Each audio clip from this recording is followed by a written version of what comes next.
A biblical perspective on life, culture and current events. This is 2020 on Vision.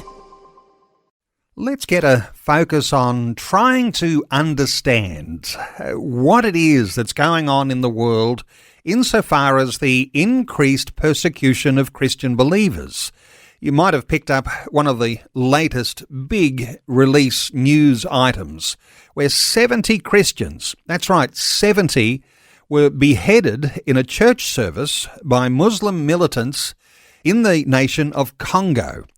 And of course, wonderful organisations like Open Doors have been drawing attention to the challenges that go on when it comes to this level of persecution. But looking at things from a different dimension today, and Bill Muehlenberg from Culture Watch back with us. Hey Bill, welcome back to 2020. Thanks again, Neil.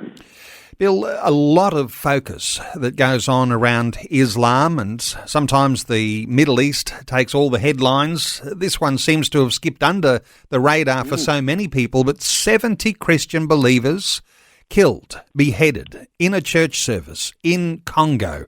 It ought not to escape our gaze and our reflection. No, it shouldn't. But you're right, sadly, it has gone unnoticed. Certainly the Western media almost completely ignored the story. Now, simply switch it around for a second, right?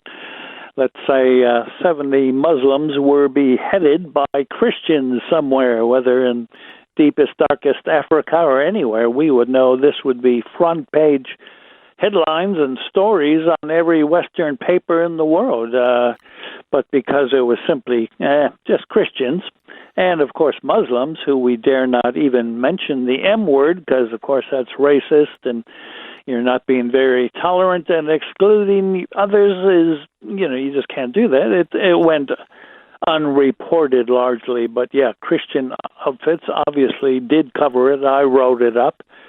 And, again, it's a sad situation. You mentioned the Middle East, right, obviously, and Muslim-majority countries, well, it's really going to be tough to be a Christian, and we've seen so much Islamic persecution of Christians around the world, but of interest, Congo is largely Christian, a small minority of Muslims, but even there, you're just not safe.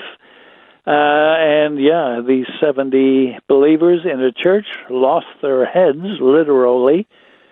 And, I began that piece by quoting Tertullian, the church father, that the blood of the martyrs is the seed of the church. It's a sad way to see the church grow, but often that's been exactly the case, and it certainly was here in the Congo. Bill, just as a little aside here and away from the focus of your latest article on this, the thought of beheading, even only a decade ago, it was almost unthinkable that you would have someone being beheaded. But there's been so many beheading stories that have been in the news media, and usually with that Islamic focus and persecution of the infidels, those who don't believe the Islamic faith.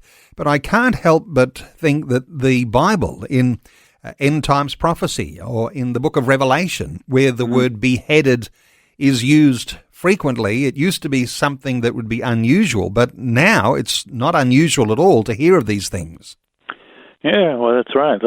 We think we're getting more civilized and we're progressing as a culture, and the world's getting bigger and better and brighter. But if you have a 1,400-year-old religion, which still pretty much lives as if it were 1,400 years ago, a really barbaric political religion that sees Christians as the enemy, as the infidel, and tells its followers, you've got few, if any, guarantees of making it to paradise, but here's one. If while you're fighting the infidel, you kill the infidel, that is a guaranteed passport to paradise. So it's a old religion. It's nothing new or modern or progressive about it. It's quite barbaric. Simply read the Quran, the Hadith, and so on. So, yeah, tying it in with what we see, as you say, Book of Revelation, you think, oh, that's something of the past. But as we allow Islam to grow and fester all over the Western world, especially with open mass migration. Sadly, we can expect to see more of it, at least from some in that religion. As you say, Democratic Republic of Congo, and primarily Christian, and really they've had a major transformation in recent years. I recall talking to a political leader from Congo who was visiting Australia and talking about the smooth transition of power, even in a democratic election. So this takes things back to a sort of a spiraling out of control when you've got 70 believers beheaded, and that's very, very challenging, and oftentimes with impunity, no one holding them accountable. Now, we don't know what's going on with law enforcement there in Congo, but oftentimes when we're hearing of these things, no one's held to account. Yeah, well, sadly, that's the case, and yeah, it's been a bit of a spotty history of Congo, certainly in the last century or two. It was under the rule of Belgium, going way back to the late 1800s. They did gain independence in 1960. However, as we have so many former colonies, you wonder, were they actually not better under European colonial rule, whether English, Belgian, French, German, than they are when they gained independence. So 5 years after their independence, there was a bloody coup. You might recall the name Zaire is what it was called for a while. So there were a number of wars that took place, and as I point out in my article, one very famous Christian doctor and missionary was there while all this upheaval was going on. Helen Roseveare was there for 20 years, 50s through the 70s, so, doing a great job, but sadly, with all this upheaval and turmoil, she faced some of the worst of it as well. So Helen Roseveare, for those listeners who are not so familiar, there are some wonderful champions of mission endeavour, and she would be one of those, Bill. Yeah, well, absolutely. And I looked up some of my past articles on great Christians or great Christian women. I, of course, featured her and her story.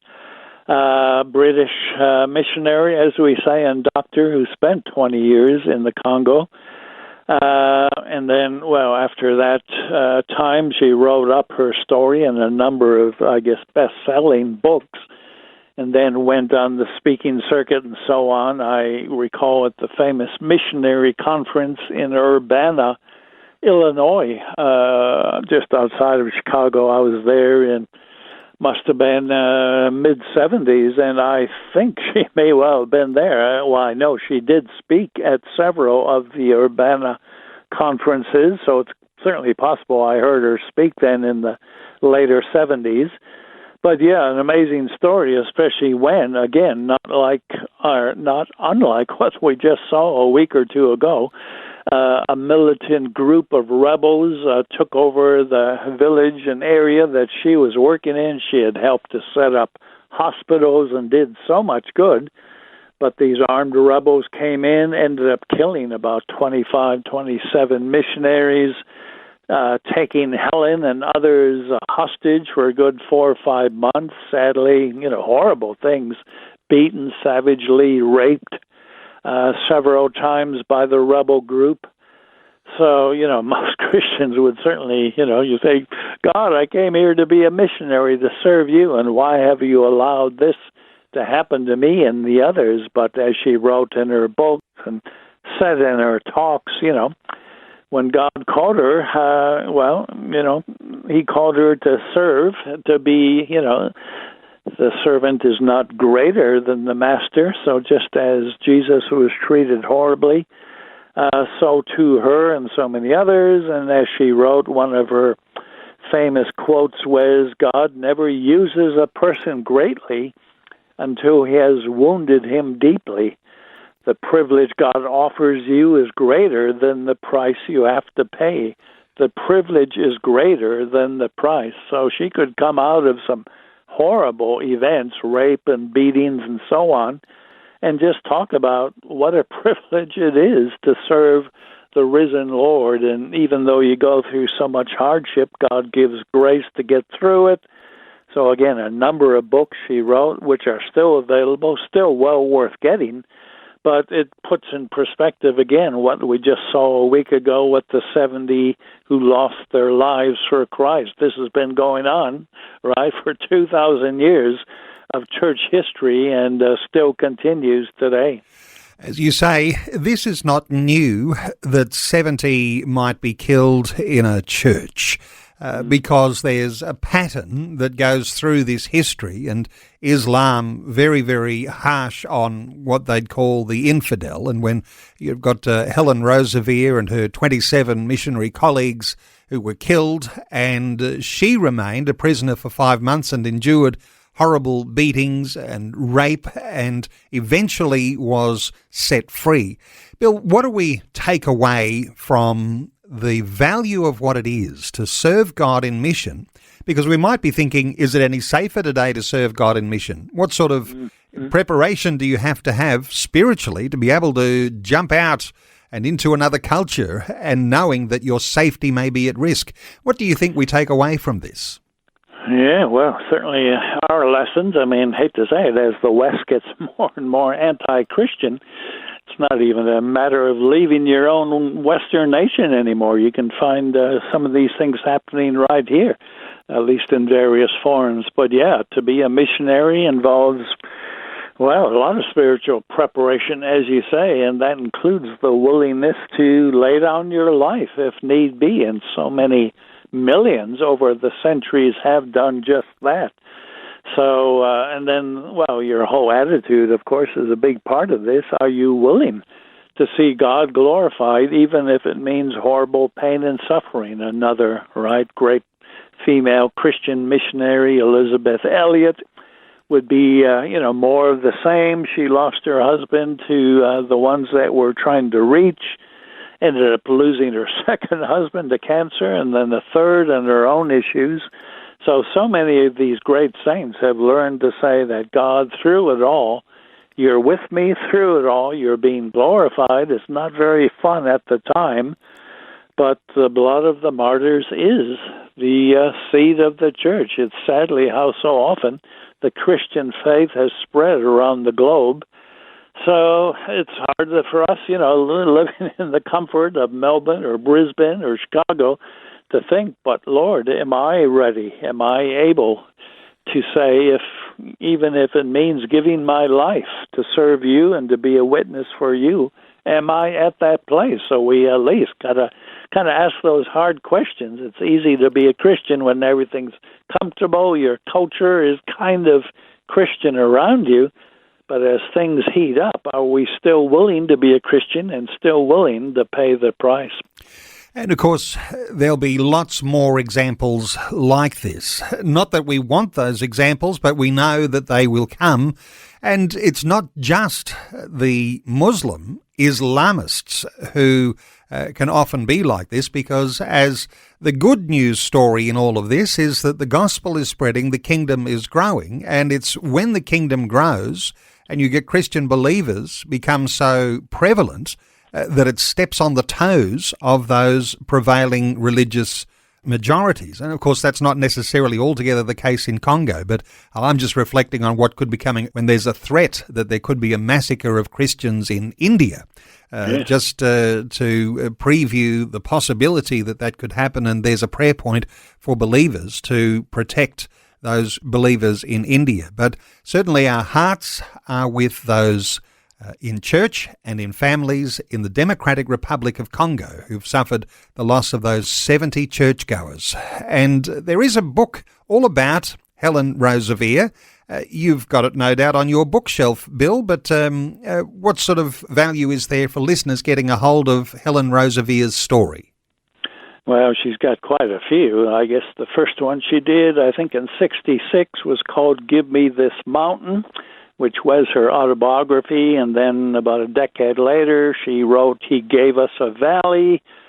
A few years later, Living Sacrifice. So those are just three of her more well-known titles, which I do list in my article, but she wrote quite a few, and even you can find interviews with her, and on video. You can just go to YouTube, type in Helen Roseveare. I feature one of those actually in my article. So if you want to listen to her when she was still alive, or get a hold of some of her books, powerful stuff, moving, inspiring books about what one life totally committed to Christ can look like, even if it involves some pretty hardcore suffering.